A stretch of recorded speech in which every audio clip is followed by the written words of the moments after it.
Clinical feature அப்படின்னு போட்டு sign triad போட்டுக்கோங்க. என்னென்ன அப்படின்னா முதல்ல வந்துட்டு கேல்ஸ்டோன்ஸ், அதுக்கப்புறம் hiatus hernia, next diverticulosis of colon, 3 சேர்ந்து என்னது செயின்ட் ட்ரையட். முக்கியமான ஃபீச்சர் செயின்ட் ட்ரையட். நெக்ஸ்ட்டு நம்ம வந்துட்டு டைப்ஸ் பார்த்தோம். ஸோ கொலஸ்ட்ரால் ஸ்டோன்ஸ் வந்துட்டு பார்த்துட்டோம். இன்னும் 2 வந்துட்டு பிளாக் பிக்மெண்ட் அப்புறம் ப்ரௌன் பிக்மெண்ட் 2 இருக்குது.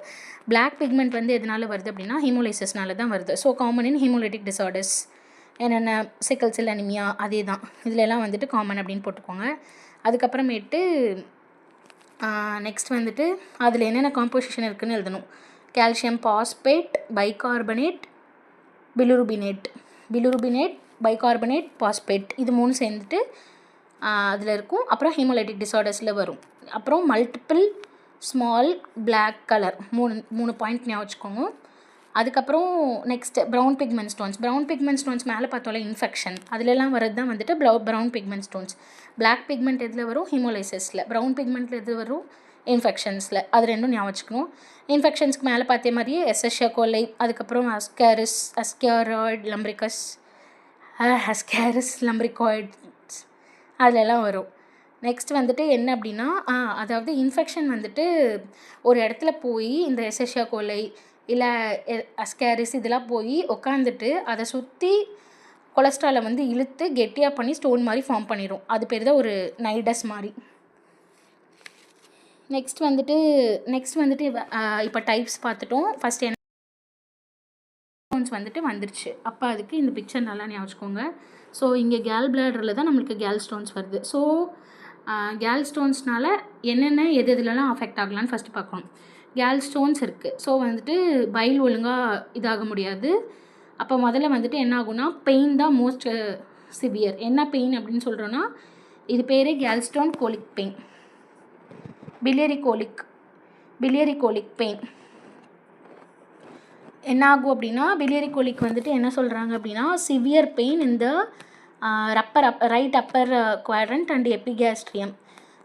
அதாவது லிவர் எங்கே இருக்குது? ரைட் சைடில் தான். ஸோ ரைட் அப்பர் குவாட்ரண்ட் அங்கே கீழே தான் வந்து பைல் இருக்குது. ஸோ ரைட் அப்பர் குவாட்ரண்ட்டில் சிவியர் பெயின் அங்கேருந்து ரேடியேட் ஆகும். அதாவது அப்படியே மேலே வந்தோன்னா செஸ்ட்டு, அதுக்கு மேலே வந்தால் ஷோல்டர், பின்னாடி பேக்கு, இது 3த்துக்கும் வந்துட்டு ரேடியேட் ஆகும் பெயின். ஃபஸ்ட்டு காமன் ஃபீச்சர் வந்து பெயின். நெக்ஸ்ட்டு கேல் பிளாடரில் என்னென்ன வரலாம் அப்படின்னா ஆப்சஸ் ஃபார்மேஷன் வரலாம், பெர்ஃபரேஷன் நடக்கலாம், அதுக்கப்புறம் எம்பைசீமா 3 வச்சுக்கலாம். ஆப்சஸ் ஃபார்மேஷன், அப்புறம் கடைசியாக கார்சினோமாவே வந்துடலாம். ஆப்சஸ் ஃபார்மேஷன், பெர்ஃபரேஷன், எம்பைசீமா 3 வரலாம். நெக்ஸ்ட்டு வந்துட்டு அப்படியே கேல் பிளாடர்லேருந்து கீழே வந்தோன்னா காமன் பைல் டக்ட்.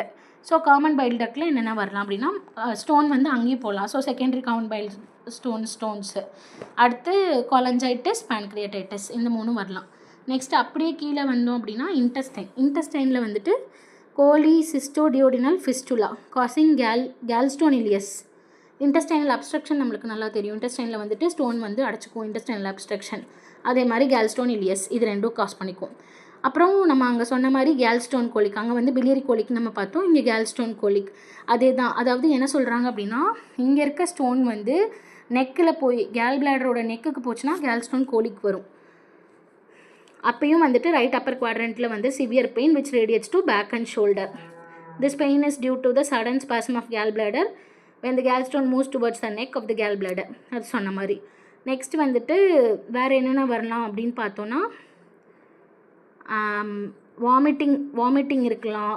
நெக்ஸ்ட்டு அதுக்கப்புறமேட்டு இது வந்துட்டு சுப்பைன் பொசிஷனில் நைட்டு படுக்கும்போது இன்னும் வலி வந்து ரொம்ப சிவியராக இருக்கும். என் ஃப்ரெண்டு ஒருத்தவங்களுக்கு கேல் ஸ்டோன்ஸ் இருந்துச்சு, அவங்களும் வந்துட்டு சொன்னாங்க. ஸோ கேல் ஸ்டோன்ஸ் வந்தால் ரொம்ப கஷ்டமாக இருக்கும், அதனால் பார்த்துக்கோங்க. இன்னொன்று சொல்ல மறந்துட்டேன், யார் யாருக்கெல்லாம் வந்துட்டு கேல் ஸ்டோன்ஸ் அதிகமாக வரும்ன்றதை நம்ம வந்து 5Fல வச்சு நம்ம ஞாபகம் வச்சுக்கலாம். Fat, fertile, 40, flatulent, female.